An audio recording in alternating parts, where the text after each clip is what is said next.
ordenação de mulheres ao pastorado na Assembleia de Deus. Embora com restrições, existem então algumas excepcionalmente separadas para tal função.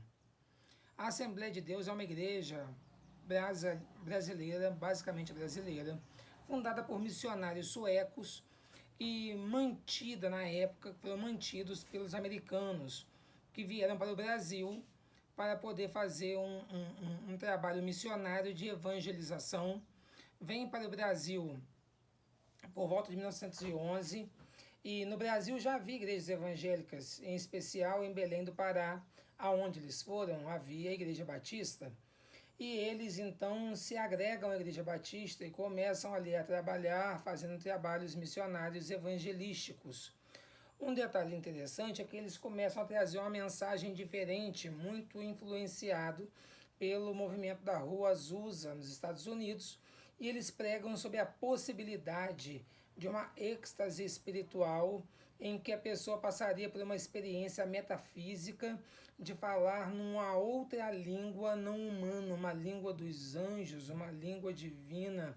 E isso arrebata, isso chama atenção, seria um mistério, seria algo ali que de alguma forma seduz boa parte dos membros da Igreja Batista, sendo que o comportamento da Igreja Batista não aceita aquele movimento. Logo, eles são convidados a se retirarem da Igreja Batista, iniciando um movimento, uma igreja, um movimento que não tinha nome ainda, nada muito organizado, e eles ficam à frente desse movimento, espalhando esta mensagem pelo Brasil entre 1911 e 1930. Nesse período, os missionários viajam boa parte do país, mesmo com muita dificuldade, apregoando e conseguindo um número de adesões muito alto devido a essa nova mensagem. É interessante que nesse período no Brasil havia um cerceamento de direito da mulher. A mulher não tinha voz, a mulher não falava, a Constituição não permitia a mulher votar. E aí o que acontece? Essa igreja ela acaba tendo uma adesão em número altíssimo de mulheres por ela dar uma abertura à mulher. A mulher prega, a mulher dirige os cultos, a mulher então também, tanto quanto o homem, experimenta dessa êxtase espiritual e fala nas outras línguas, na língua divina que eles apregoam. Com isso, você tem um número proporcionalmente em relação ao IBGE até mesmo superior, enquanto a população sempre margiou por volta de 51% de mulheres, na casa de 51%, a Assembleia de Deus sempre margiou na casa de 55%. Isso porque o movimento ele inseria a mulher dentro do seu contexto, aceitava e era bem recebida sem nenhum tipo de discriminação.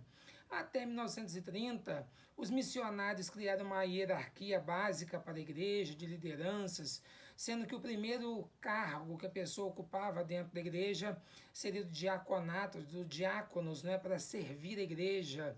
E mulheres eram ordenadas normalmente ao diaconato igual ao homem, não havia essa acepção de pessoas, havia um equilíbrio, até pelo número de mulheres serem muito maiores.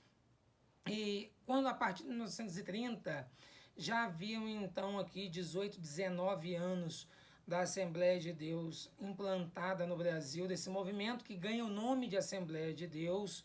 E como começou no norte, os nordestinos, então, eles têm ali uma liderança já consolidada das primeiras pessoas que se agregaram àquele movimento. E o que Gideon Alencar ele aponta em seus trabalhos, que é o ethos sueco nordestino. Os nordestinos, por uma tradição já machista, do coronelismo, tudo isso, ele tem dificuldade em lidar com a mulher como uma líder. Automaticamente, a partir de 1930, quando os nordestinos assumem a liderança da igreja e já não vem mais um porquê ficar na mão de estrangeiros, de missionários, eles começam então a cercear o direito da mulher e vem abafando a mulher. ao longo da história dessa igreja, ao longo da história dessa denominação. A saber, ao longo dessa história, se formou no país inteiro grupamentos de pastores que comandavam essa igreja.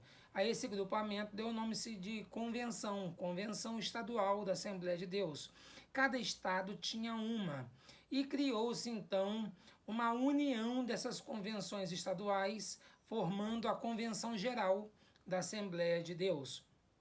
A CONAMAD, que era uma convenção do Rio de Janeiro, Convenção da Assembleia de Madureira, ela, com o passar do tempo, começa a não concordar com alguns posicionamentos da Convenção Geral da Assembleia de Deus, e em 1989 tem uma cisão, e ela começa então a trazer uma série de modernidades, embora a questão da mulher continue ainda sendo cerceada. Só em 2005, e aí eu chamo a atenção, o bispo responsável pela CONAMAD, ele se levanta e diz que sentiu de Deus, ou seja, uma inspiração divina, um contato metafísico, para que fosse ordenada pastora a cantora gospel que sempre arrastou multidões, Cassiane Santana Santos Manhães Guimarães, a cantora Cassiane, esposa do maestro e músico Jairinho. E aí, a partir de Cassiane, muitos começaram a questionar por que Cassiane. Ele disse ter sentido de Deus. Anos mais tarde, quando ele completa 80 anos de idade, ele resolve então ordenar a sua esposa, a própria esposa do Manuel Ferreira, a bispa, dizendo que seria um reconhecimento dos trabalhos dela ao lado dele na construção do ministério de Madureira. Em 2013, ele consagra então suas netas a evangelistas, as suas netas tendo em cerca de 19, 20 anos de idade. E mais tarde ele resolve então ordenar as esposas dos pastores a pastoras. Mas por que eu digo que ainda continua restrito? Porque uma mulher comum dentro da instituição ainda não tem direito de ser pastora, somente dentro de critérios, digamos assim, muito polarizados, em que se abre essa raríssima exceção. Então, se há uma determinação do sagrado para o reconhecimento de mulheres, por que só mulheres da elite do alto escalão, esposas de pastores, cantoras, pessoas de certo destaque social, e não a mulher simples que trabalha nas igrejas, nas comunidades? Esse aqui é um questionamento que nós fazemos. Por que uma restrição quando, em alguns casos um pouco delicados, de pessoas de renome, há essa permissão? O sagrado só se manifesta, então, nesses momentos? Fica aqui a nossa interrogação. Essa é a nossa proposta de trabalho.